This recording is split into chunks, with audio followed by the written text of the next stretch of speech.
Kita lanjutkan kebersamaan dalam Indonesia Menyapa Malam, pendengar. Masih bersama saya Arvin Muhammad di malam hari ini.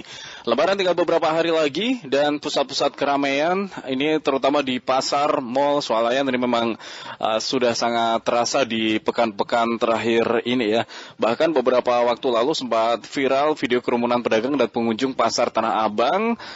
Dan setelah itu upaya pengawasan protokol kesehatan di pasar Tanah Abang pun digencarkan di pinggir jalan pasar. Ini tampak mobil Satpol PP dan beberapa petugas berdiri di dekatnya. Sebagian juga memantau kerumunan pasar dan sebagian lagi sibuk mengutak-atik ponselnya. Bahkan untuk mencegah kerumunan di pasar Tanah Abang, sampai hari ini untuk pemberlakuan jam operasional KRL di stasiun Tanah Abang pun juga masih diberlakukan ya. Sampai dari pukul 15 sampai pukul 19. Itu hanya melayani transit, sementara untuk angkut penumpang dimulai pukul 19 kembali.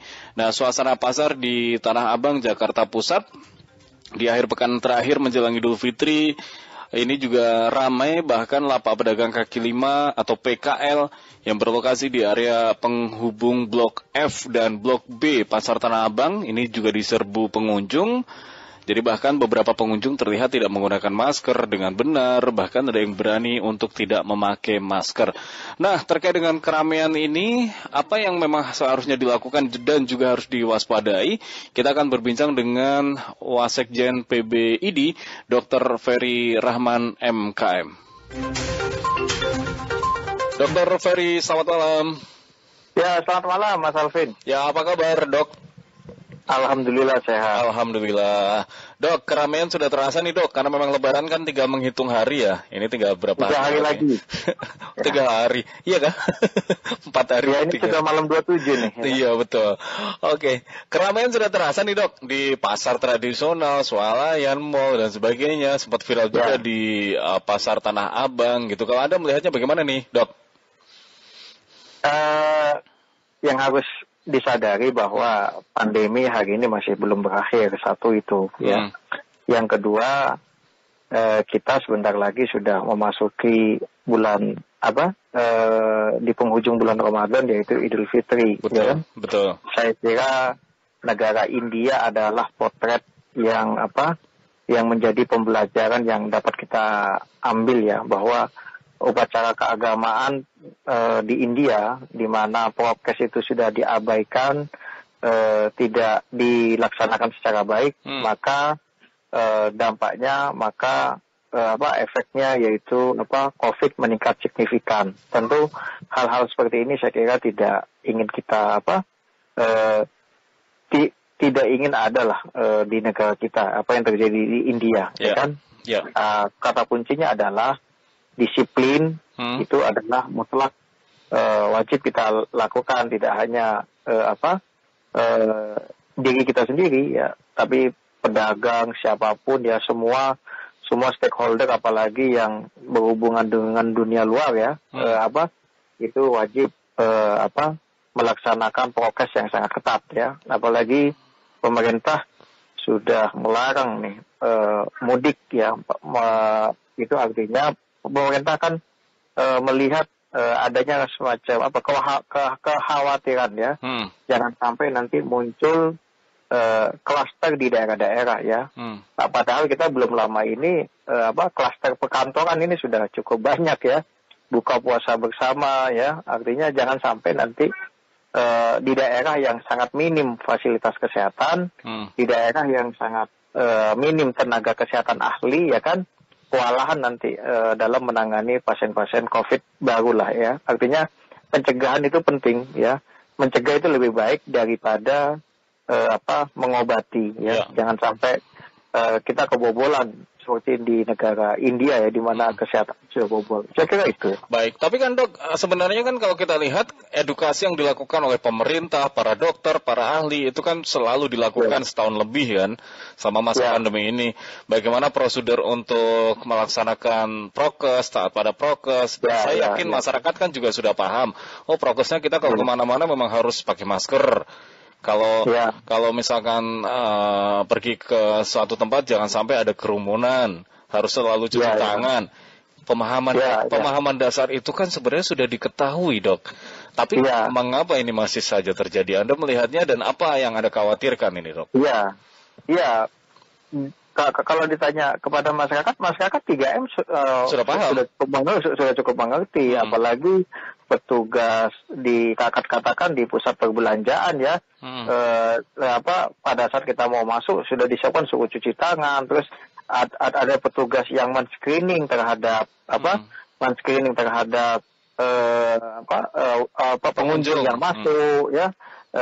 Tetapi faktanya adalah masih terjadi ya masyarakat yang cuek, masyarakat yang katakan menggunakan masker tapi masker taruh di leher ya, yang masyarakat sendiri juga yang masih mengabaikan. Itu poin satu. Poin yang kedua adalah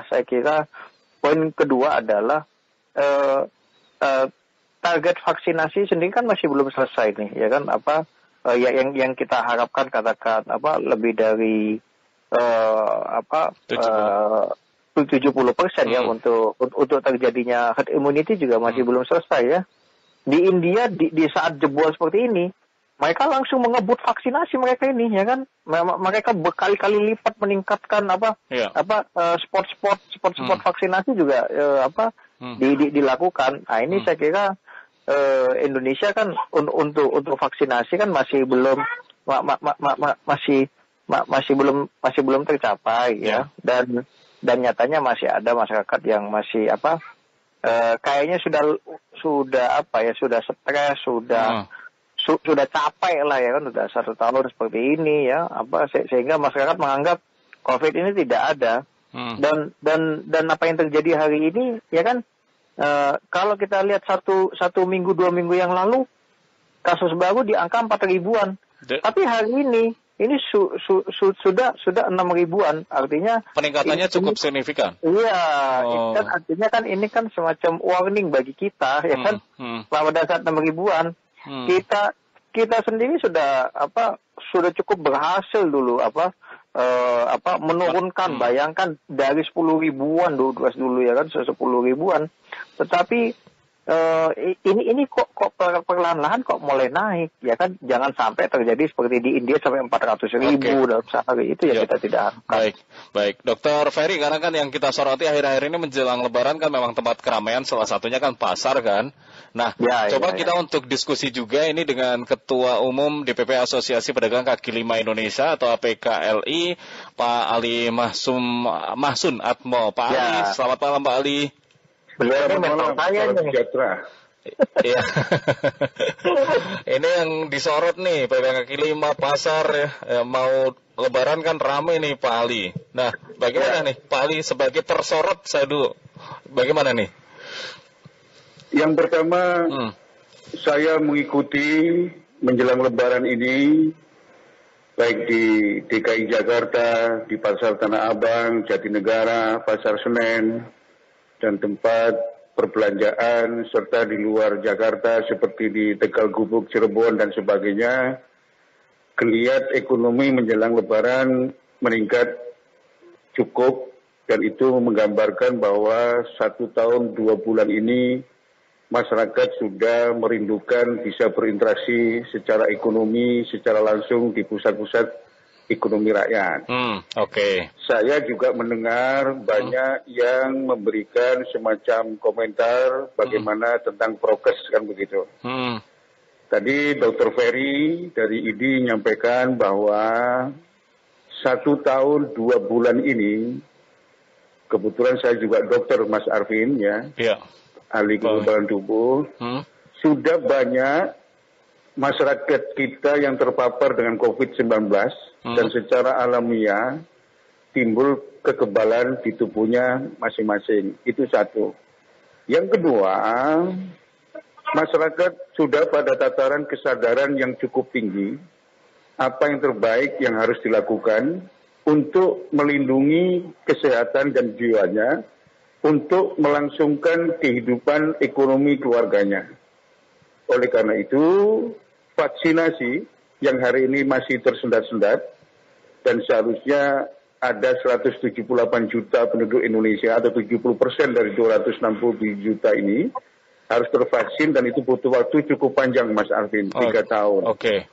Oleh karena itu, saya sebagai Ketua Umum APLI maupun Presiden Gubernur Bakti Nusantara tidak pernah berhenti untuk mendorong pelaku ekonomi rakyat, pedagang di pasar tradisional, kemudian pedagang kaki lima, home industri, dan yang lainnya segera move on. Namun tetap taat, tertib terhadap protokol kesehatan COVID-19.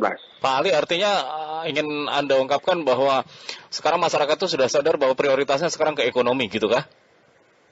Jadi begini Pak Arvin, Gimana? 1 tahun 2 bulan itu waktu yang cukup panjang. Jadi masyarakat sudah menyadari bagaimana dia harus melindungi dirinya sendiri, melindungi keluarganya, tetangganya, dan masyarakat yang lain agar tidak terpapar COVID. Artinya kalau dari skala angka persentase yang saya lihat di jalan-jalan, di pasar, dan tempat-tempat keramaian, sebagian masyarakat sudah sadar pentingnya memakai masker. Sebagian besar juga membawa hand sanitizer sendiri, dan itu menjadi bagian kesadaran yang harus kita jaga. Kemudian kedua, masyarakat juga tidak bisa menahan terlalu lama kail ekonomi keluarganya, kemudian tidak terpenuhi secara layak. Artinya, seiring sepenanggungan peningkatan ketaatan terhadap prokes COVID-19 dengan membuka usaha, merengkuh kail ekonomi bagi keluarga, ini harus seiring sepenanggungan. Contoh Pak Arvin, saya melihat di Pasar Tanah Abang misalkan, ya, Sabtu kemarin ada 100.000 pengunjung.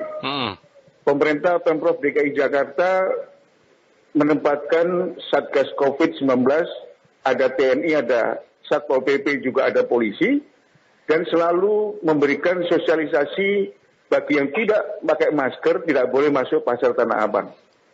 Yang ingin saya sampaikan adalah hari ini harus ada kebersamaan antara pemerintah meningkatkan ketaatan dan sosialisasi protokol kesehatan dengan arif dan bijaksana, tanpa represi, tanpa ancaman denda dan sebagainya. Masyarakat pun juga kepercayaan dan kesadarannya harus dipelihara oleh pemerintah. Oleh karena itu, saya sepakat dengan adanya sebuah tuntutan, pemerintah tidak boleh terlalu sering mengumbar sebuah isu atau informasi yang bisa memberikan rasa takut kepada masyarakat. Contohnya, Pak? Contoh misalkan, gimik-gimik apa yang terjadi di India. Kemudian terkait dengan vaksinasi, baik itu vaksin Nusantara maupun vaksin dari Cina. Hal-hal yang tidak perlu disampaikan ke publik oleh pemerintah harus dikit. Sehingga situasi ketenangan jiwa masyarakat kita yang hari ini terbangun dan meningkat dampak kesadaran selama 1 tahun lebih ini harus dipelihara dan ditumbuh kembangkan. Oke, baik. Yang harus diperhatikan Pak Arvin, tatkala jiwa kita ini galau, takut, atau panik, itu daya tahan tubuh kita langsung menurun, drop. Karena di tubuh kita ini ada psiko-neuro-imuno-endokrinologi sistem, Pak Arvin. Tapi kan itu juga sebagai warning juga agar kita bisa berhati-hati. Saya pengen ke Pak Ferry. Gimana Pak Ferry? Seharusnya memang apa yang terjadi di India, terus negara-negara lain yang sekarang Malaysia pun juga mengalami peningkatan, tidak usahlah diumumkan ke masyarakat sehingga menjadi gimmick-gimmick kalau istilahnya dari Pak Ali tadi. Anda melihatnya gimana Pak Ferry? Ya, apa yang disampaikan Dr. Ali, saya mungkin dapat menarik sebuah benang merah. Yang pertama, prokes adalah mutlak dilakukan, ya. Dan yang kedua, ya kan, saya kira saya tidak berbicara apa yang terjadi di India gimmick semuanya. Cuman apa yang terjadi di luar negeri itu saya kira adalah pembelajaran agar kita tidak mengalami hal yang sama. Namun sisi positif yang ingin saya tangkap adalah, ya kan, saya kira proses vaksinasi ke depan, ya kan, ini menyentuh ke pelaku ekonomi, katakan di UMKM, ya, katakan ini kan pemerintah waktu itu sudah mulai hanya tidak salah di pedagang pasar. Ya. Ke depan pedagang kaki lima, ya, ini juga mutlak perlu perhatian penuh ya. Mudah-mudahan titik spot vaksinasi ke depan lebih menjangkau saudara-saudara kita pedagang kaki lima ya, agar mereka cepat terlindungi, agar kekebalan ini cepat terbentuk, agar masyarakat juga tidak perlu khawatir ya kan untuk katakan membeli barang-barang di pedagang kaki lima ya, karena sudah aman dan lain-lain. Itu saya kira. Baik, Pak Ali, ini kan sebenarnya kan momentum Lebaran itu kan jadi jadi satu momen yang membahagiakan. Mau Lebaran, menjelang Lebaran tuh jadi momen yang sangat membahagiakan bagi para pedagang karena kan penjualannya akan lebih naik, omsetnya juga naik gitu kan Pak Ali. Tetapi dengan adanya pemberitaan yang menyoroti begitu gencarnya terkait dengan keramaian-keramaian di pasar tradisional, di daerah-daerah pedagang kaki lima, bahkan di pengawasannya yang super ketat seperti itu, bagaimana yang Pak Ali tanggapi ataupun juga mungkin curhatan-curhatan dari para pedagang kaki lima lah gitu? Jadi begini, kami mendapatkan laporan dari seluruh tanah air bahwa para pedagang baik di pasar tradisional maupun di lapak-lapak kuliner itu sudah pada tataran kesadaran selalu mentaati protokol kesehatan. Itu satu ya. Kemudian kedua, kami juga dapat informasi di beberapa sentra ekonomi rakyat sudah mendapatkan vaksinasi COVID-19. Seperti contoh di Pasar Senen, Jakarta Pusat misalkan. Oleh karena itu, momentum Lebaran ini walaupun Mas Arvin ya tidak seperti sebelum COVID-19. Kenaikan perekonominya juga mungkin 30-40%. Oleh karena itu, himbauan saya sebagai Ketua API dan Presiden GBN, saya minta kepada seluruh pedagang, baik di pasar tradisional, kuliner, dan pusat-pusat perbelanjaan itu, selalu mentaati prokes COVID-19. Kemudian saya minta juga kepada pemerintah untuk mengawal ketertiban prokes 19 di sentra-sentra ekonomi rakyat dan pusat-pusat perbelanjaan dengan kebijakan yang arif bijaksana. Artinya mereka tidak menakut-nakuti tapi menjalankan prokes itu sesuai dengan tata aturan. Kemudian yang ketiga, saya juga tidak tahu karena kami ini bukan pengambil policy gitu ya. Kita berharap 64 juta usaha mikro kecil menengah di Indonesia ini segera dituntaskan vaksinasinya oleh pemerintah. Tatkala itu bisa dilakukan, saya kira kepercayaan dan kenyamanan antara pembeli, masyarakat kita, dengan pedagang di sentra ekonomi rakyat akan terbangun menjadi sinergi mutualisme.